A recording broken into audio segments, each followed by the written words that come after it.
Ukraine is calling for full NATO membership, saying it's the only security guarantee in the face of Russia's invasion. Foreign ministers from the alliance are due to start 2 days of meetings focusing on supporting Kyiv's continuing defense against Russia.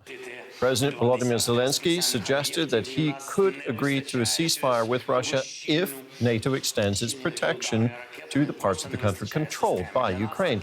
The alliance has so far declined to offer Ukraine membership over concerns that the war with Russia would escalate into a conflict involving NATO. Our Brussels bureau chief, Alexandra van Namen, is covering this NATO meeting. Alexandra, the war in Ukraine is top of the agenda at today's gathering. I gather NATO foreign ministers have already decided that this is not the right moment for Ukraine to join the alliance. Why? Well, they will certainly listen to what the Ukrainian foreign minister, who will also be here to meet with them, has to say. But they will talk about it, discuss the issue over dinner. But for them to say yes to such a request, they would all need to be on the same page. And there are some members of the alliance, the Baltic states, for instance, but also France, who say they are actually in favor of extending an invitation for a membership to Ukraine, but others, first and foremost, the US and Germany, they have been opposing such a decision, and they all, as I said, need to sign off on that. And some of them are saying, listen, Ukraine still needs to implement important reforms to be on the same page with other NATO members. But of course, the big reason for them still saying no to Ukraine's request is the fear that it's really tough to open up talks to welcome a new member when the country is still at war, because that could, of course, drag the alliance into the conflict. So there is, in substance, no change of this position. Given all that, Alexandra, tell us more about why Ukraine is pushing for progress now on joining the alliance. Well, one diplomat told us that you cannot blame them for increasing the pressure, for wanting to become a member of the alliance when you look at the situation on the front lines. And of course, when you consider that many here assume that with Donald Trump soon taking office, Ukraine may be pressed into some kind of talks with Russia. And that is probably the reason why President Zelensky is now saying, if we are going to have any kind of negotiations, we have to make sure that we have additional guarantees from individual NATO countries in addition to the agreements already signed. So a NATO membership for Ukraine would be, of course, on top of his list. But many here understand that NATO countries will need to offer Ukraine some kind of additional guarantees to make sure that they are protected and defended should there one day be a kind of ceasefire with Russia. The elephant in the room at that meeting, of course, is U.S. President-elect Donald Trump. He has repeatedly threatened to withdraw from NATO and to not defend member states if they were attacked. Alexandra, you produced a report on the crucial role that the U.S. plays in NATO. Let's take a look at that. A fleet of U.S. warships, a potent symbol of American military power. Whether at sea, in the air, or on land, for the last 75 years, NATO allies have been able to count on full U.S. support. But what if those days are over? Jamie Shea, a former NATO official, is rather pessimistic.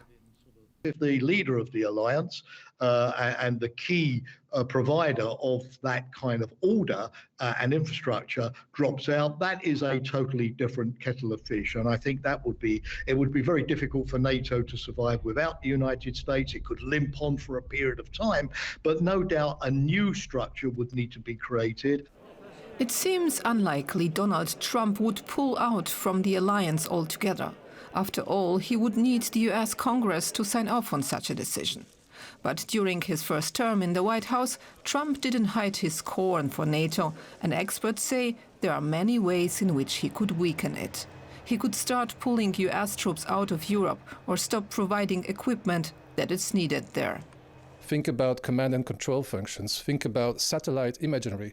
Think about strategic airlifting. These are all things where Europe really depends on America still, and that will be a problem. Critics say Europeans have become complacent, relying on US protection. But in the last few years, they actually have stepped up their game, with 23 out of 32 NATO members now spending at least 2% of their GDP on defense. Europe is also ramping up its arms and ammunition production, but its defense industry is still very much fragmented. Whereas the United States provides its troops with a largely unified set of equipment, the Europeans have a vast variety of often incompatible weapon systems. So if America was to reduce its role, financing and equipment would both be problems for NATO. But the biggest risk is Donald Trump's continuous questioning of NATO's mutual defense clause. By making a distinction between allies that he is ready to defend and allies that he is not ready to defend, Trump undermines the unconditional nature of the alliance's solidarity. Experts tell us that if that continues, Russia might consider NATO is no longer a functioning alliance and start to challenge it directly.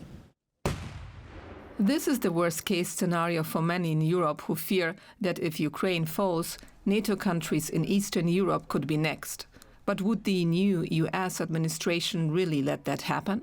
Europe at war is bad for business. So before you can actually shift your resources away from Europe, you need this to be stable, there needs to be peace. So Europe's best hope is that instead of disengaging from the continent, the new US administration might feel it needs to fix the security situation there first, before it can focus on the bigger challenge in Trump's mind, which is Asia and China in particular.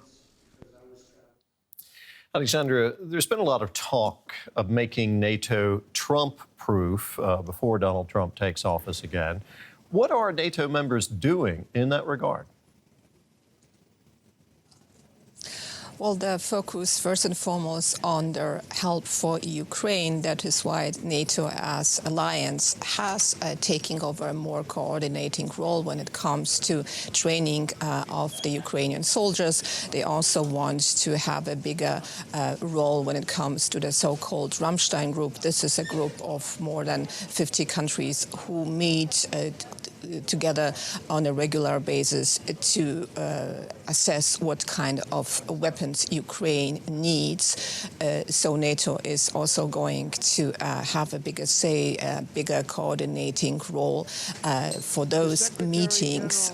However, when we speak about the alliance itself, I think that what NATO members are trying to do is to convince the incoming US administration that the Europeans are now doing more for their own defense, that they are increasing their spendings. And what Mark Rutte, the new Secretary General of the alliance, is trying also to do is to convince Donald Trump. He met with him in Florida, that what is happening here in Europe is important for the security situation in the Indo-Pacific. When we consider that there are North Korean troops fighting on the side of Russia, supporting Russia, when we consider that Iran is providing Russia with missiles, with drones, that there are allegations that China is also, and Chinese companies are producing attack drones for Russia. So I think the attempt here is to convince Donald Trump that it's important to stay engaged in NATO and also to support Ukraine, because the belief here is that he needs to understand that the security architecture in Europe is crucial for the US and also for the situation in the Indo-Pacific. Alexandra, thank you very much. That was our Brussels Bureau Chief, Alexandra van Namen.